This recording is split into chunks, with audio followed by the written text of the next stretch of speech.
Hi, I'm Marisol. I thought family meant safety, until the day my own sister stood up at a backyard barbecue, called me a parasite, and laughed about how I couldn't have children. Everyone stared, no one spoke. The shame burned deeper than any flame on that grill.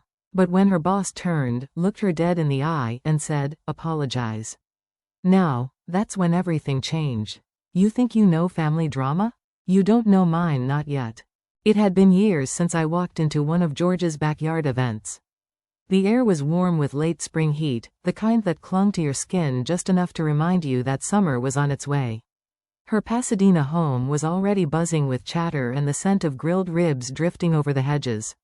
I adjusted the straps on my purse, took a breath, and stepped through the gate. The setup was just what you'd expect from Georgia, streamlined and perfect. White string lights, matching patio cushions, little chalkboard signs labeling the side dishes. She always had a knack for appearances. I hadn't been to one of these things since Mom's funeral. And back then, no one really noticed I left early. But today, I told myself, I'd try again. For whatever reason, I needed to see if this family still had a space for me. As I moved past the lawn games and toward the patio, I caught Georgia glancing in my direction. She didn't wave, just smiled, tight-lipped, and turned back to her circle. My older sister had a way of making even a welcome feel like a test. Evan, our brother, raised a beer from his spot near the smoker. I smiled and joined the table, where Georgia was mid-conversation with two coworkers and her boss, Mr. Langston. I'd heard of him, senior VP at some regional firm. The kind of man who wore boat shoes unironically. "Veronica," Georgia said, motioning lazily with her glass. "You made it." I did. "How's life?" she asked, already smiling at Mr. Langston before I could answer. "Fine," I said, taking a seat. "Still at home with Dad?" she added, loud enough for the whole table. I nodded slowly, trying not to give her anything to dig into. The moment I sat, I knew I shouldn't have. She smelled blood. "Must be nice," she said, swirling her wine. "No rent, no kids, no husband. You've really mastered the minimalist lifestyle." Her tone stayed sweet, but her words sliced clean. Mr. Langston chuckled awkwardly. Evan looked down into his cup. Georgia kept going. "You know, you've always had that way of making your problems everyone else's. I guess when you've never had to raise a child, you stay the child, right?" I looked at her, dead in the eye, but I didn't speak. She wasn't done. "Dad said the other day you never paid him back for the car repairs." And I told him, well, parasites don't usually pay rent either. Silence. Someone from the grill area glanced over. Her words had cracked the air like a firework. "And don't get me started on the whole infertility thing. I mean, at a certain point, don't you just stop pretending you want kids?" I felt the breath leave my lungs. But my face didn't change. I wasn't going to give her that. Mr. Langston leaned forward, calm but sharp. "Georgia," he said, "apologize. Now." She blinked. Her mouth hung slightly open. He didn't raise his voice, he didn't need to. "That's, Mr. Langston, I was just." He cut her off with a glance. "You speak about your sister like she's disposable. That doesn't say much about your character." Georgia's cheeks went red. She looked like she'd been slapped without the sound. I didn't say a word. I couldn't. Not because I was afraid, but because, for the first time in years, someone else had drawn the line. And I was standing on the right side of it. And suddenly, I felt seen. I sat back in my chair, watching her stumble through a shrug, trying to laugh it off. But no one else was laughing. My fingers found the napkin in my lap. I started folding it absently. A habit I picked up in long silences. Fold once, then again, until it looked like a little leaf. Funny what you do to stay grounded. I wasn't new to this kind of humiliation. Georgia had a long history of public performances, especially if there was an audience. Thanksgiving, 3 years ago, she'd called me the family ghost. Everyone laughed. I didn't. No one stopped her then. That was the difference. And I remember Mom's voice, always, "Be the bigger person, Veronica. Keep the peace." But peace, I was starting to realize, is sometimes just silence with makeup on. Georgia finally muttered, "Sorry," eyes downcast, voice flat. Mr. Langston didn't look satisfied. But he turned to me and offered something more valuable than pity. Never let anyone make you small, he said. Ever. I nodded, not to agree, but to thank him. I was paying attention now. The party began to breathe again. Conversations resumed. The sound of someone opening another beer. Laughter, distant. But something had shifted in me. A vow, quiet and firm. Next time, I wouldn't need someone else to step in. Next time, I'd speak before the air was pulled from my lungs. I looked at that little leaf in my hand. It didn't seem like much. But it stayed with me longer than I expected. The morning after the barbecue, the sun slipped through the curtains with a quiet arrogance. My apartment was still, except for the occasional creak from the floorboards and the soft hum of the fridge. I sat on the edge of the bed, staring at the worn floor tiles like they might answer the questions circling my brain. Everything from last night replayed like a loop that didn't want to end: George's words, her smirk, the silence of those who should have said something, and then that unexpected moment. Mr. Langston's voice had sliced through her arrogance like a knife. But the weight of it all still sat in my chest like a stone. I reached for my phone. No text. Nothing from Georgia. Nothing from Evan. The family group chat was still alive, full of memes and dinner plans, like none of it had happened. Not a mention of me. Of course not. It's always been that way. Pretend it didn't happen, and it never did. I leaned back against the headboard, arms crossed. I wasn't looking for a grand apology or some emotional reckoning. I just wanted to feel like I mattered. Like I wasn't invisible unless I caused a scene. The kettle whistled in the kitchen. I got up, made tea, and sat at the table with my laptop. Bills, freelance invoices, reminders of a life I was still stitching together. I told myself I wasn't angry. Not really. But something was shifting. I didn't want revenge. I wanted to be known for who I really was, not who Georgia made me out to be. The mail arrived mid-morning. A thick ivory envelope sat on top of the pile. My name, sort of, M. Caldwell, Staff Catering. The return address was George's office. I stared at it for a full minute before opening it. Inside was a formal invitation to her company's annual gala. Except, instead of a guest, I was listed as part of the catering team. The logo at the bottom of the card stopped me cold. I knew it. I designed it. 3 months ago, Georgia had asked for a few rough ideas for a branding refresh. Said it was just for internal use. No credit, of course, it's just a favor between sisters. And now here it was, glossy, official, with my name filed under staff. I pressed my hand to my chest, not from pain, just shock. Quiet, heavy shock. Even my name doesn't belong to me anymore. I laid the card next to my laptop and just stared at it. The logo, clean, sharp lines, a soft gold trim, looked back at me like a taunt. I remembered how proud I was when I sketched it. Now it felt like it had been stolen right off my desk. Years ago, it started smaller. A company brochure. Georgia needed something quick. She used it at work, got praised, and never mentioned me. When I brought it up, she laughed and said, "You don't need a trophy for everything." Dad chimed in back then, too. It's all in the family. What's yours is hers. I used to believe that. That sharing meant love. That letting go meant peace. But it's never the same when one person keeps taking and the other keeps forgiving. I stayed quiet. Every time. Even when it burned. I told myself it wasn't worth the argument. But maybe silence isn't grace. Maybe it's just another way to disappear. 2 nights later, I went to the gala. I didn't dress up. No need. I wasn't listed as a guest anyway. I slipped in early, a simple black blouse and slacks, nothing flashy. Just another face in the room. The ballroom was sleek, buzzing with executives and polished smiles. Georgia moved through them like she owned the air itself. When the awards started, she stood tall on stage, elegant as ever. Her voice didn't shake when she accepted the award for innovative branding leadership. Behind her, my design stretched across a 20-foot LED screen. Clean. Beautiful. Mine. A man at my table leaned over and whispered, "You made that, right?" I just nodded, barely. His eyes widened. "Wow, I thought so." I didn't reply. Applause filled the room. Georgia beamed under the lights. The moment was almost poetic, celebration built on silence. I felt the tears press against the corners of my eyes, but they didn't fall. They never did. I wouldn't give them that. I watched, still. calm. But something in me was shifting again, like a lock turning from the inside.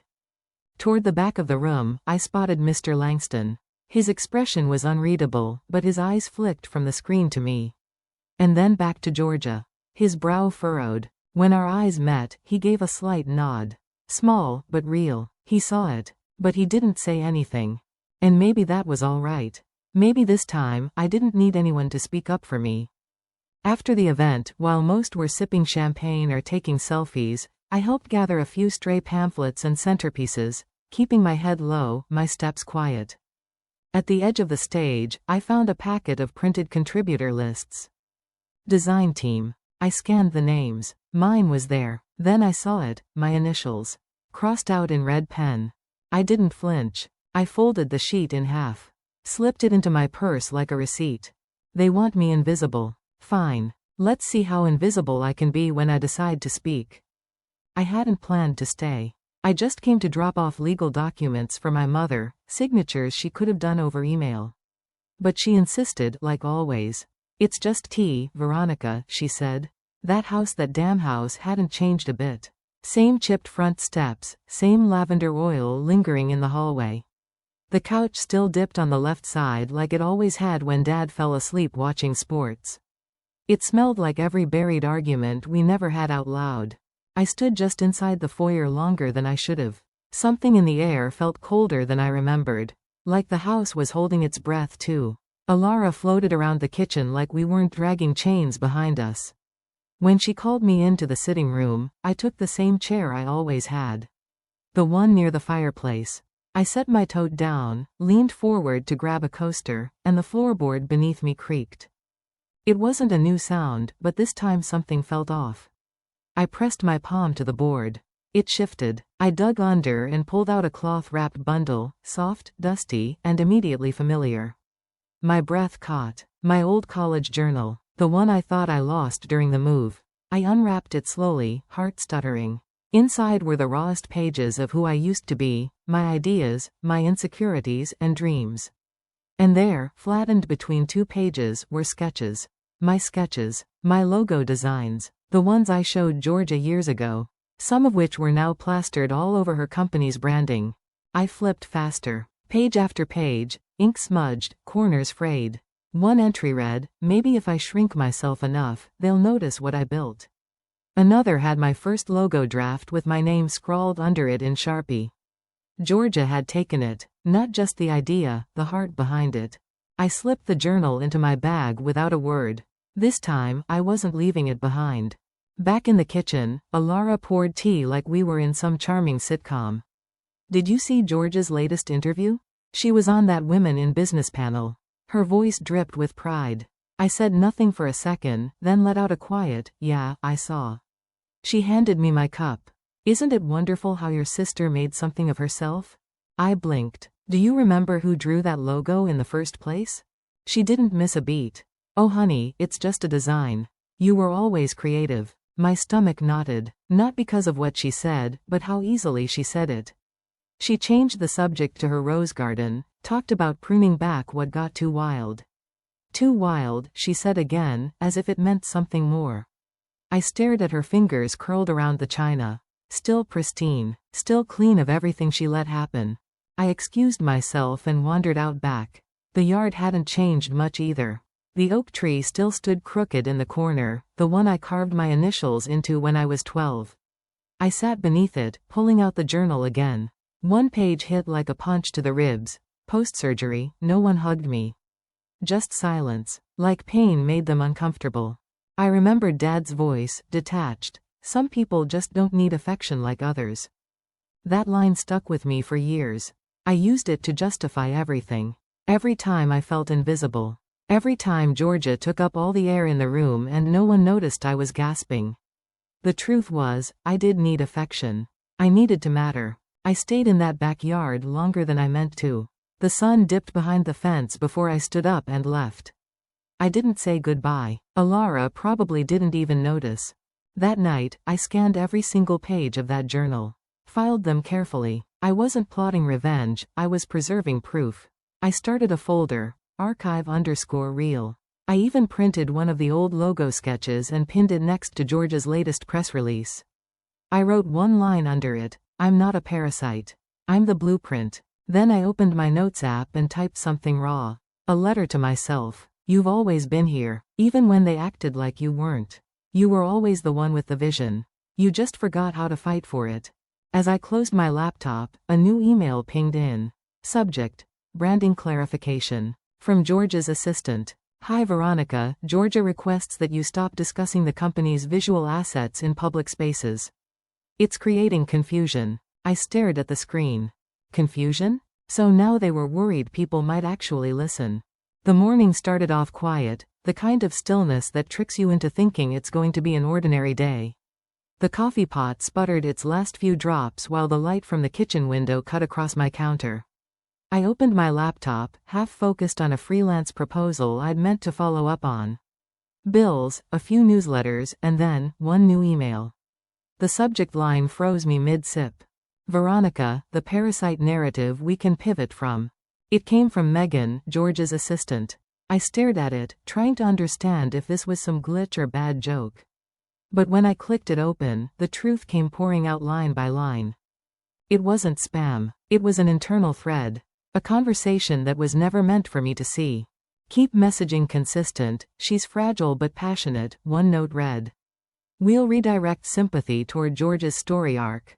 Then George's own words. We're giving her the illusion of involvement to avoid legal claims. She never finishes anything anyway. That one hit like a blade slipping under the ribs. Clean. Precise. For a moment, everything around me, the coffee smell, the hum of the fridge, the early traffic outside, blurred into static.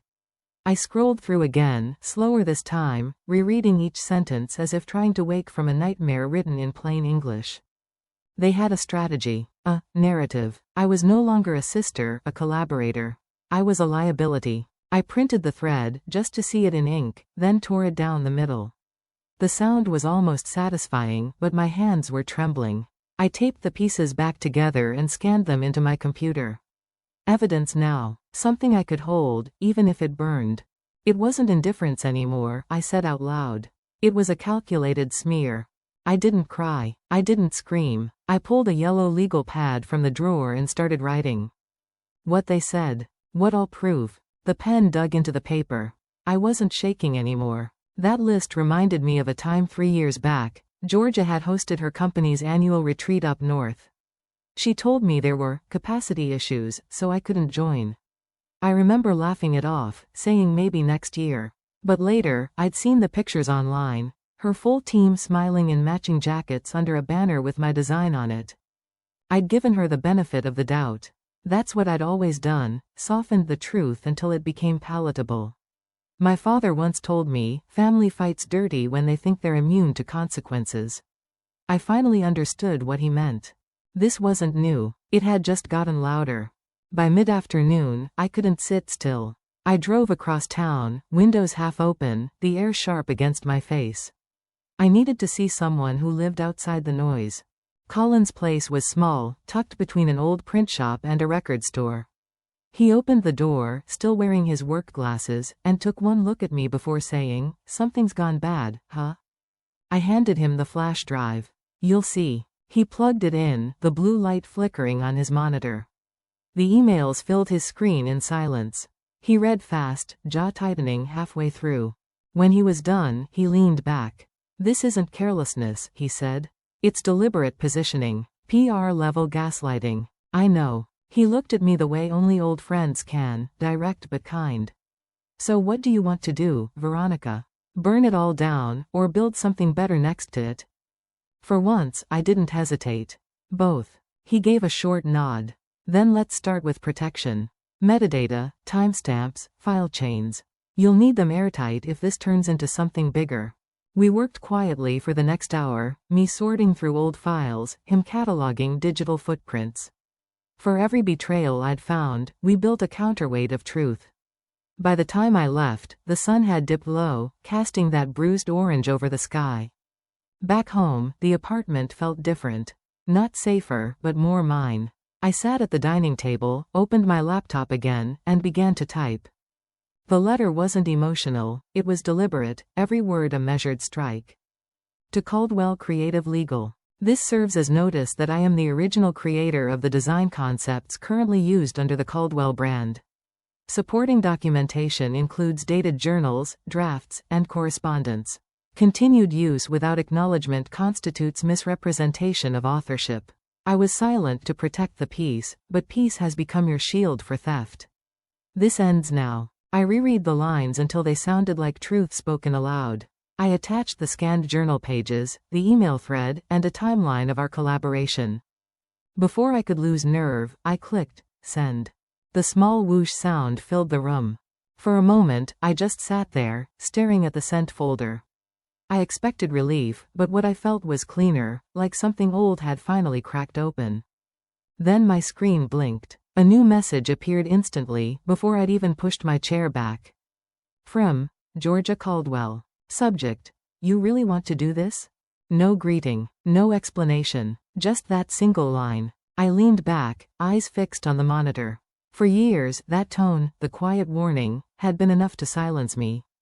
Not anymore. She wasn't asking, she was warning. The email had been silent for days, too silent. Then my phone buzzed with a call from my mother. Family brunch, she said, voice sweet but firm. Sunday, 11 sharp. Country club. No explanation, just expectation. I knew what it was about. They didn't do brunches, they did ambushes with silverware. I almost didn't go, but then I thought if they wanted a show, I might as well give them one they wouldn't forget. Sunday morning came sharp and cloudless. I stood in front of my closet longer than usual before choosing a navy dress that said control without needing to say anything. When I walked into that Pasadena country club, I could already feel the air tighten. George's laugh cut through the dining room before I even reached the table. Alara was seated perfectly upright, the family emblem of composure. George's fiancé, Miles, offered a half-smile that didn't reach his eyes. Leslie waved like she'd rather be anywhere else. Georgia was first to speak. You made it, she said, tone syrupy and fake. We were just talking about how nice it is that we can all put things behind us. I sat down, placed my napkin in my lap, and simply nodded. I didn't reply, not yet. She launched into stories about her awards, her wedding plans, her success. Alara laughed on cue. No one mentioned the email I sent, my legal notice about the design rights. But it hung over the table like fog. I stirred my coffee, watched Georgia gesture with her manicured hands like she was giving a TED talk on resilience. The irony almost made me laugh. Then came the crack. Georgia leaned back in her chair, smiled at me like we were sharing an inside joke, and said, "It's nice you're finally standing up for something, Veronica. Too bad it took a little public shame to get there." The words landed sharp. I set my fork down quietly, the sound small but final. I looked her dead in the eye. "You didn't build your brand," I said evenly. "You built it on my silence." Every face at the table froze. Alara's lips parted. "This isn't the place," she whispered. "It never is," I said. "There's never a place for truth in this family unless it serves someone."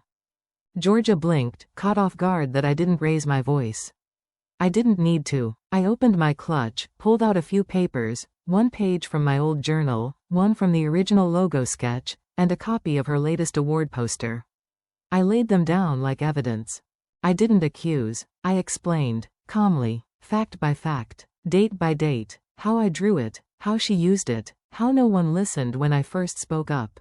"Every time you cut me out," I said softly, "I stitched myself back together.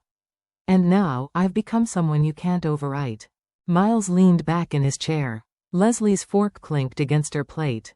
Alara looked like she wanted to disappear. Georgia finally spoke, her voice sharp as glass. "You think you're the victim? You should thank me for turning your doodles into something people care about."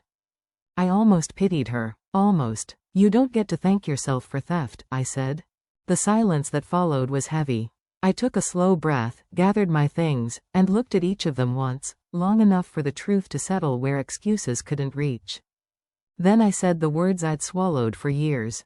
You can either publicly acknowledge the truth, or keep pretending and watch it come out without your consent. No one spoke, not even Alara. I stood, took out a 20, set it neatly by my plate, and pushed in my chair. "Enjoy brunch." As I walked out, I felt something unclench inside me. It wasn't joy, not exactly. More like relief wrapped in grief. Freedom always costs something. Driving home, the sky was turning orange, the kind of light that makes you think of endings and beginnings all at once. My phone buzzed on the passenger seat. A text from Georgia. Fine. You want truth? Let's go there. I pulled over, stared at those words glowing on the screen. My pulse slowed. That was the moment I realized she was about to fight back, and not with silence. I arrived early that morning. The office was still quiet, bathed in the kind of golden light that makes everything look more forgiving than it is. I took the long way to my desk, folder clutched under one arm. I didn't want to sit yet. I needed to feel the floor under my feet. Stillness before the storm. I stood by the window, watching cars pass like everything was ordinary. But nothing about this was. Inside the folder was everything: my design proofs, timelines, drafts, and the letter from Dad. The one he wrote me before his second stroke. He never got to say all the things he meant to. But he put it in writing. I should have protected you sooner. That one line alone broke something in me last night. Not out of pain, out of release. I used to think staying silent meant staying strong. But I was just staying invisible. This morning, I wasn't invisible anymore. When I got to the conference room downtown, they were already seated. Georgia in a cream blazer, her fiancé beside her, and a woman I didn't recognize at first glance, probably legal. Georgia smiled, too wide. Too practiced. Thanks for coming. Just need your signature on the final branding package. Let's wrap this up. I placed the folder on the table and said nothing. Her fiancé raised an eyebrow.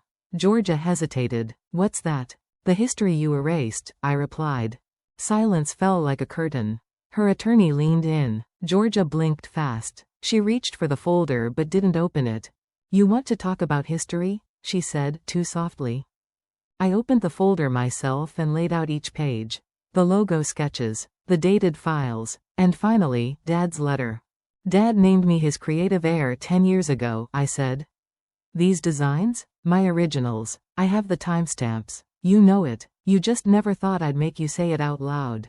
The lawyer shifted in her chair. George's fiancé looked down at the table. No one reached for the papers. Every time you cut me out, I continued, I stitched myself back together. You built your brand on my silence. But silence isn't free. Georgia pulled out a document of her own. Slid it across the table. This is an NDA, she said. If you keep pushing, you breach it. You lose everything. I didn't even flinch. Seems you only built something once I disappeared. But I never disappeared. I just stopped begging to be seen. My hands were still, but my heart punched against my ribs. She was waiting for me to crumble. I didn't. I stood slowly, gathered my folder. I'm out. Take my name off the project. But don't expect me to take my dignity with me. That stays with me, always. Her fiancé opened his mouth as if to speak, but didn't. Georgia stood too, her posture perfect, rehearsed. But her hands trembled. I didn't wait for a reply. By the time I got back to my car, night had fallen. Pasadena looked hushed, like the city knew I'd just broken a rule I wasn't supposed to. I sat behind the wheel for a long minute. Then I checked my phone. A text from Vera. Are you ready to talk publicly? I stared at it, took a breath, and typed, yes. Because invisible has never been my version of strength. I arrived at the downtown hotel ballroom just before the valet line backed up. My dress was sharp, not flashy, just enough to say, I'm not hiding anymore. The place was drenched in corporate polish, gold accents, branded ice sculptures, glasses clinking with sparkling rosé. The same annual gala George's team threw to celebrate another milestone.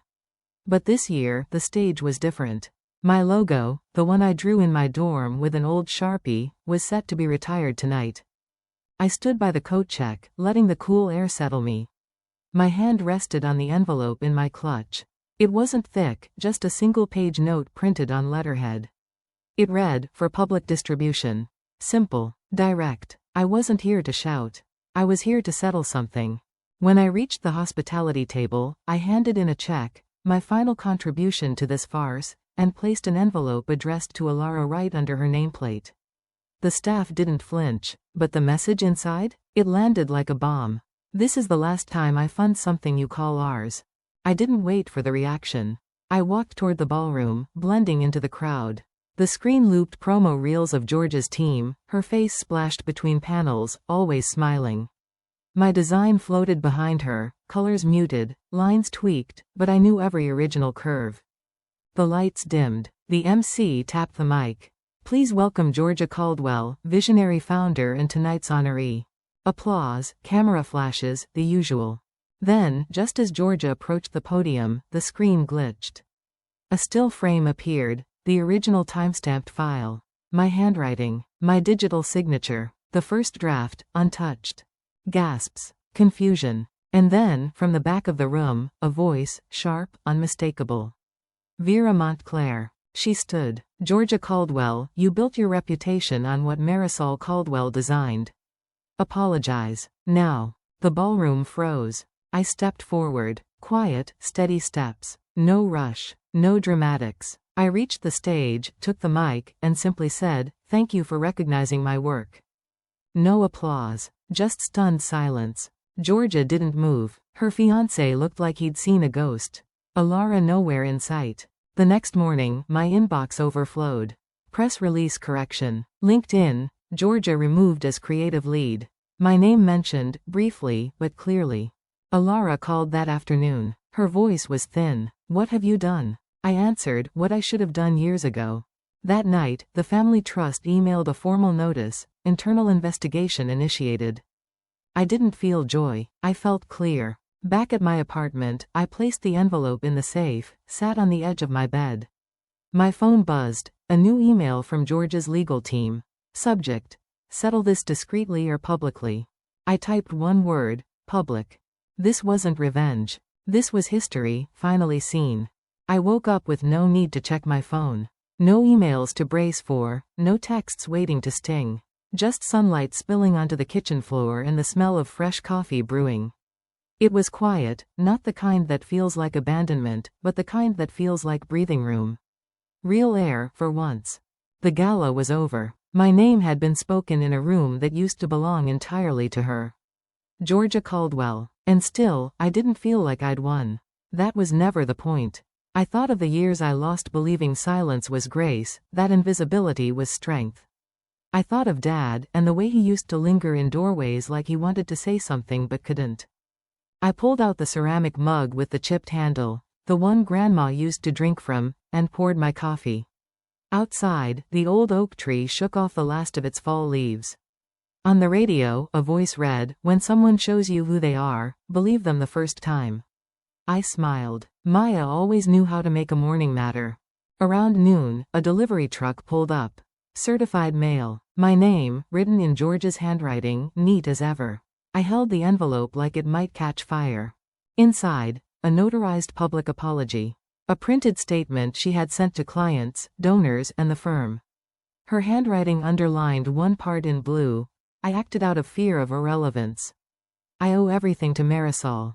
I stood there for a long time, letter in hand, letting the words settle.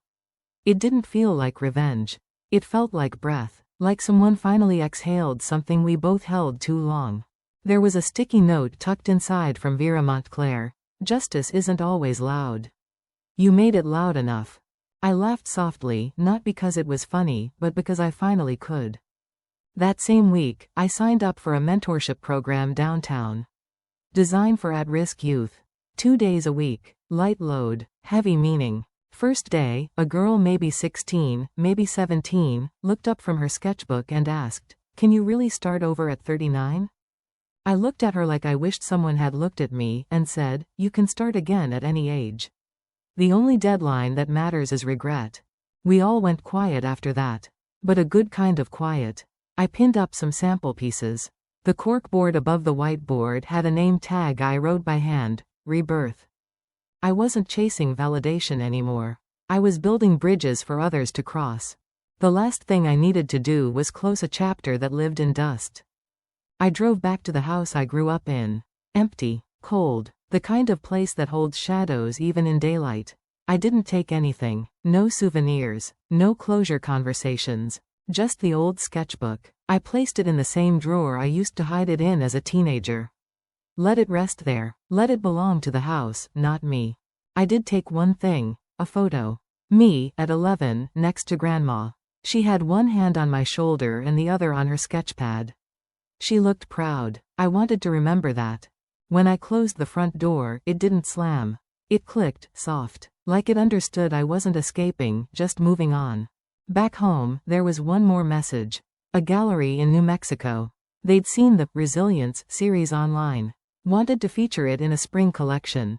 I stared at the screen. Then typed back. Let's begin.